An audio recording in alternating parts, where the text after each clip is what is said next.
Слониха Лулу была на втором сроке беременности. Но в этот раз роды были длительными и тяжелыми. Поэтому, когда она родила после многих часов боли и слез, персонал парка не смог сдержать криков изумления от увиденного. Когда персонал национального парка в Кении заметил, что их проживающая слониха Лулу показывала признаки скорых родов, они немедленно вызвали ветеринара, чтобы помочь ей с родами. Это был не первый детеныш Лулу, так как 2 года назад она уже рожала. Ее первая беременность застала персонал врасплох, поскольку она была тяжелой и редко проявляла признаки стресса или недомогания. В этот раз люди смогли обнаружить беременность достаточно рано. Смотрители зоопарка решили присматривать за ней повнимательнее, поэтому они были более чем готовы, когда она начала расхаживать по своему вольеру и громко трубить. Однако казалось, что эти роды будут гораздо труднее, чем предыдущие. Лулу испытывала мучительные боли в течение многих часов и не переставала кричать своей стае и персоналу, словно прося о помощи. Никакие движения, казалось, не могли ее утешить. Роды продвигались очень медленно, что делало их еще более тяжелыми. Ее крики начали разноситься по зарослям. Хищники и падальщики приблизились, чтобы увидеть, что происходит, гадая, смогут ли они получить легкую добычу. К счастью, у Лулу было стадо вокруг, образующее защитный барьер. Они тоже, казалось, очень беспокоились за нее, но сосредоточились на том, чтобы отогнать нежеланных гостей. Персонал парка продолжал ждать, надеясь, что она переживет этот ужасный момент. Дежурный ветеринар наблюдал за ней, готовый вмешаться, но она внезапно полностью замерла. Через несколько минут один из рейнджеров подошел, чтобы посмотреть, родила ли она своего детеныша, но увидел нечто совершенно неожиданное. Он быстро позвал всех, крича от изумления. Остальной персонал быстро прибежал и был поражен удивительным зрелищем. Лулу родила двойню. Это было почти неслыханно, чтобы слониха родила двойняшек. Настолько редко, что это почти никогда не документировалось. Фактически, последний зарегистрированный случай был в 1980 году. Теперь все начало обретать смысл. Вот почему она была такой большой во время беременности. Она носила 2 слонят вместо 1. После первоначального шока и волнения от вида слонят-близнецов персонал парка серьезно забеспокоился. Иметь близнецов в дикой природе – большая редкость. Обычно более слабый из 2 детенышей умирает. Их опасения усугубились, когда они заметили реакцию старшей дочери Лулу на близнецов. В отличие от других слонов в стаде, она казалась довольно раздраженной появлением своих братьев-близнецов. Она совсем не проявляла поведение заботливой старшей сестры и смотрела на них с глубоко нахмуренными бровями. Персонал хотел вмешаться, но не мог. Природа работы в национальном парке означала, что нужно позволить жизни идти своим естественным путем. Обычно старшие братья и сестры в семьях слонов достаточно теплы и гостеприимны со своими младшими братьями и сестрами, однако в этой семье дела обстояли иначе. Старшая сестра топала ногами возле своих братьев и делала вид, что бросается на них. Им едва исполнился час от роду, но это не мешало ей показывать остальной стае, что она думает о них. Лулу была слишком измождена, чтобы проучить свою дочь, но, к счастью для нее, в дело вступило стадо. Слоновьи стада – очень сплоченные и функциональные семьи, что означало, что Лулу могла положиться на старших членов семьи, чтобы дисциплинировали ее старшую дочь. Под внимательными взглядами персонала парка одна из старших самок мягко оттеснила молодую слониху от ее матери и братьев, нежно погладила ее хоботом и постепенно успокоила. Это было облегчение для персонала. Естественно, они не хотели, чтобы новорожденным был причинен вред, особенно потому, что их рождение имело большое значение для всего слоновьего сообщества. Они продолжали наблюдать за Лулу и с нетерпением ждали, что будут делать близнецы. Наблюдать, как новорожденный пытается встать на ноги, всегда было таким трогательным зрелищем. Когда один из них встал, он выглядел сильным и уверенным в себе, сделал несколько шагов вперед, но затем рухнул на землю. Однако он был очень решительным и как можно быстрее снова попытался встать. Он был довольно крупным, и персонал уже мог представить его в будущем как массивного, доминантного самца. Его брат, напротив, был не таким. Ему очень трудно было встать на ноги в первый раз. Он определенно изо всех сил пытался, но его усилий, казалось, было недостаточно. Люди видели только, как его голова двигается вверх-вниз, пока он пытался поставить ноги под себя. Это продолжалось около часа, прежде чем он сдался.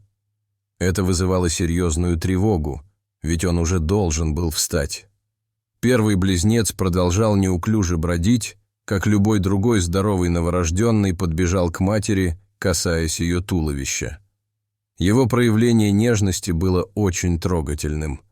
Она жестом подозвала его к себе и начала кормить.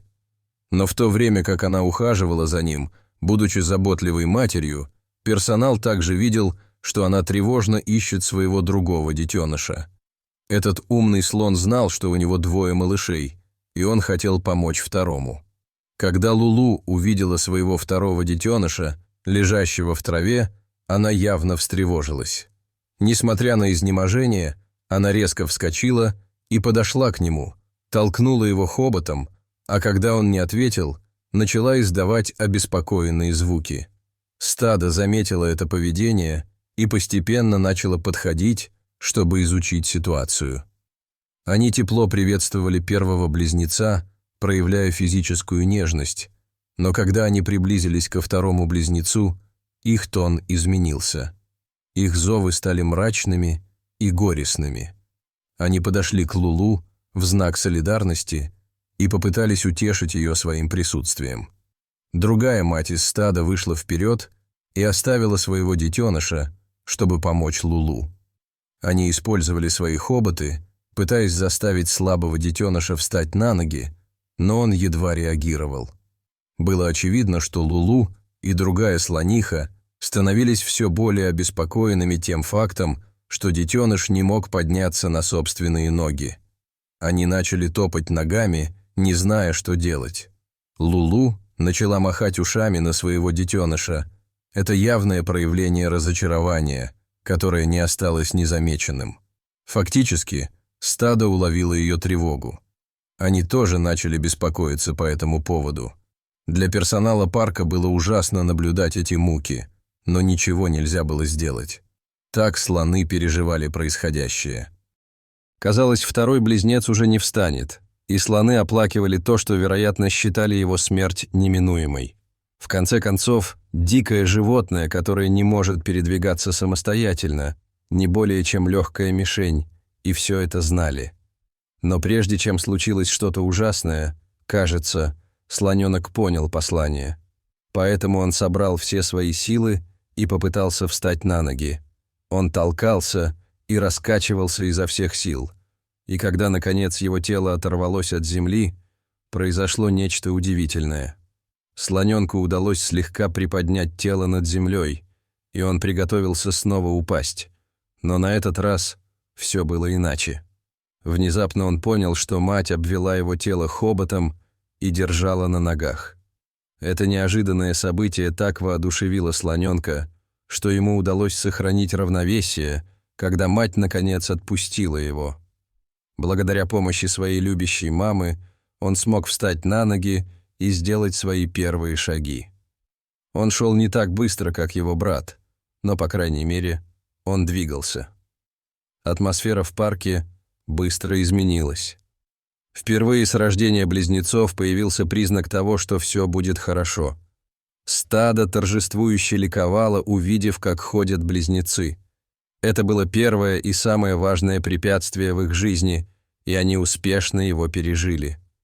Не раздумывая, один из членов персонала сделал прекрасный снимок милых близнецов и выложил его в социальные сети. Он хотел, чтобы весь мир стал свидетелем рождения близнецов и тесных отношений, которые уже сложились между членами стаи и детенышами. И с этого момента фотографии стали вирусными, получая тысячи положительных комментариев. Однако этот пост также привлек внимание, которого парк предпочел бы избежать. Все браконьеры сразу же осознали, что ценные трофеи ходят по парку на крошечных неустойчивых ножках. Это означало, что парку нужно немедленно усилить безопасность. Фактически только в 2017 году они потеряли 10 слонят из-за различных ловушек. Браконьерство было ужасной проблемой, с которой им приходилось бороться ежедневно. Не было ничего хуже, чем патрулировать парк и находить пойманное или мертвое животное. Они стали уделять значительное время наблюдению за новорожденными близнецами в целях безопасности, а также помогали контролировать благополучие милых животных. Благодаря рейнджерам работники парка снова заметили вялость и тревогу у второго близнеца. На следующий день ветеринар отправился взглянуть на второго близнеца. Однако приблизиться к нему было непростой задачей. Вся семья окружала его, готовая защитить от любого чужака, который попытается навредить слонятам. Они еще не понимали, что ветеринар пришел с самыми благими намерениями. Наблюдая за слоненком издалека, врач объявил, что малыш в порядке. Но когда слоненок начал двигаться, стало ясно, что его состояние определенно хуже, чем все предполагали.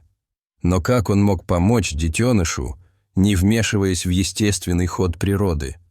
У него было ужасное предчувствие, что произойдет что-то плохое. На первый взгляд казалось, что детенышу нужна дополнительная помощь с кормлением. Поэтому ветеринар продолжал наблюдать за милым слоненком и следить за его поведением. Спустя пару часов он убедился, что быстрая инъекция сотворит чудеса для этого хрупкого малыша. Ветеринар нашел лучшее место для инъекции слоненку и попросил всех присутствующих помочь ему. И именно тогда произошло ужасное. Слоненок ужаснулся, увидев приближающихся людей. Он никогда не видел их вблизи, а тот, кто шел с огромной иглой в руках, казался самым пугающим. Поэтому, когда он понял, что они идут за ним, он начал кружить на своих шатающихся ножках в отчаянной попытке сбежать. Ветеринары и смотрители парка обычно используют транквилизаторы и дротики, чтобы успокоить животных, с которыми им приходится работать, но этому врачу нужно было подойти близко к слоненку, прежде чем вводить добавки. Ему нужно было оценить его вес и приготовить правильную дозировку лекарства, чтобы убедиться в его эффективности. Но осмотр малыша превратился в серьезную битву. Помимо испуганного и пугливого поведения, казалось, слоненку нравилась эта погоня, как бы раздражающе это не было для врача. Это также означало, что детеныш был здоров в неврологическом плане и нуждался только в физической помощи. К счастью, он находился в идеальном месте для этого. Как только ветеринару удалось подойти к слоненку, он ввел ему инъекцию, а затем продолжил за ним бегать, зная, что физическая активность пойдет ему на пользу. И превращение терапии в игру сделает детеныша более склонным к сотрудничеству. Итак, ветеринар начал ежедневно работать с милым слоненком, пока его старшая сестра не стала копировать его движения. Тогда он смог позволить ей проводить терапию со своим младшим братиком. Несмотря на то, что рождение близнецов несколько дней назад испортило ей настроение, теперь она по-настоящему исполняла роль старшей сестры. Она была рада, что ее мать по-прежнему проявляет к ней нежность, и теперь у нее есть еще 2 компаньонов для игр. Благодаря ветеринару и усилиям Лулу, слоненок догнал свое стадо и достиг достаточного здоровья, чтобы позаботиться о себе самостоятельно. Парк получил пару здоровых близнецов, и многие люди имели возможность наблюдать, как они взаимодействуют в своей естественной среде обитания. Дорогие зрители, что вы думаете об этой истории? Расскажите, пожалуйста, в комментариях. А если вам понравилось это видео, то ставьте лайк и подписывайтесь на наш канал. До свидания.